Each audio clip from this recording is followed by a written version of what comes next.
사람은 본래 선할까요? 악할까요? 이 단순한 질문은 수천 년 동안 철학자와 사상가, 심리학자와 과학자들을 매료시켰습니다. 맹자는 인간은 태어날 때부터 선하다고 말했고, 순자는 그 반대로 인간의 본성은 이기적이며 악하다고 주장했습니다. 그런데 현대 과학은 이 오래된 논쟁에 대해 어떤 해답을 내놓고 있을까요?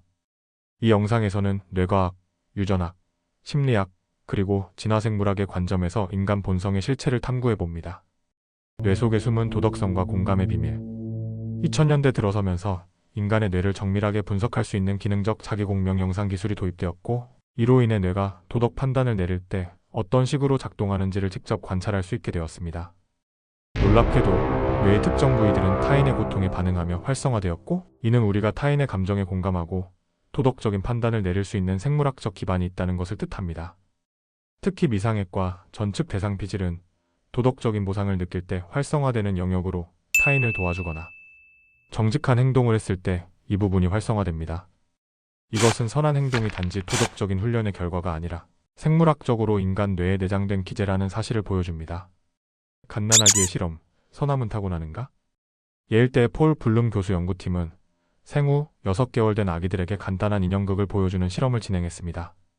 하나는 다른 인형을 도와주는 도움 인형, 다른 하나는 방해하는 방해 인형이었는데요. 아기들에게 어떤 인형이 더 좋은지 선택하게 했을 때 대부분은 도움 인형을 선택했습니다. 갓난아기가 옳고 그름을 분별했다는 사실은 인간이 태어날 때부터 도덕적 직관을 갖고 있다는 강력한 증거가 됩니다. 하지만 이는 선하다는 정의가 무엇인지에 따라 해석이 달라질 수 있습니다. 아기가 단지 친사회적인 행동을 선호하는 것일 수도 있고, 그것이 곧 선함이라기보다는 협력적 관계에 대한 본능적 기호일 수도 있기 때문입니다. 네, 진화생물학의 관점, 협력은 생존 전략이다.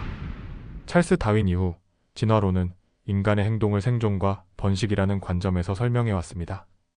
이론에 따르면 인간은 본래 이기적인 유전자를 가지고 있으며 타인을 도와주는 행동조차도 결국은 자기 이익을 위한 전략일 수 있다는 설명이 나옵니다. 하지만 로버트 엑설로드와 윌리엄 해밀턴 등의 연구를 보면 협력은 단순히 이타심이 아니라 장기적인 생존을 위한 전략으로 볼 수 있습니다.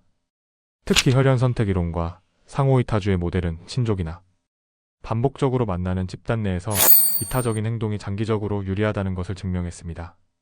우리가 타인을 돕는 이유도 결국은 나를 위한 것이지만 그것이 바로 선한 행동으로 나타날 수 있다는 것입니다.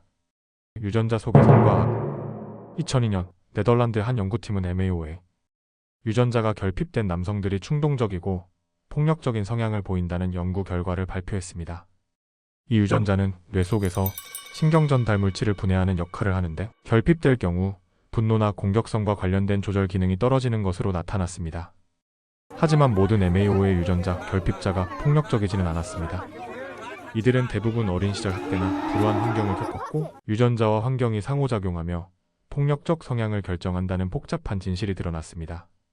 이는 인간의 성격이나 도덕성도 단순히 유전자 하나로 결정되지 않으며 선과 악은 타차원적인 요소들이 얽혀 있다는 사실을 시사합니다.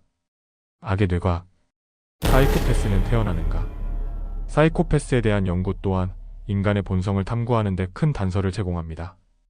2000년대 후반 미국의 신경과학자 제임스 펠로는 사이코패스들의 뇌가 일반인의 뇌와 다르게 작동한다는 연구를 통해 이들이 공감 능력이나 죄책감을 담당하는 전두엽과 변형계 기능이 저하되어 있다는 사실을 밝혔습니다.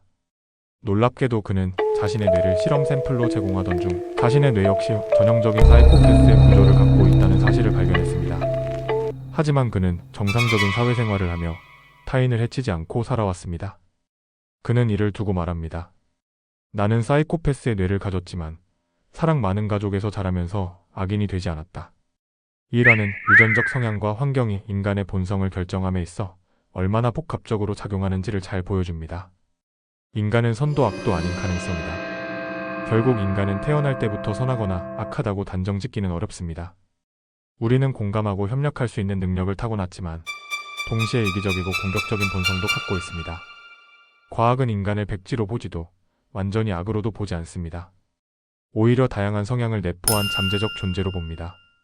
그리고 이 본성을 어떻게 키우고 어떤 환경 속에서 성장시키느냐에 따라 선한 사람도 악한 사람도 될 수 있습니다. 우리는 모두 선과 악의 가능성을 동시에 갖고 태어납니다. 중요한 건 그 가능성을 어떻게 선택하고 어떤 사회적 환경에서 키워가느냐입니다.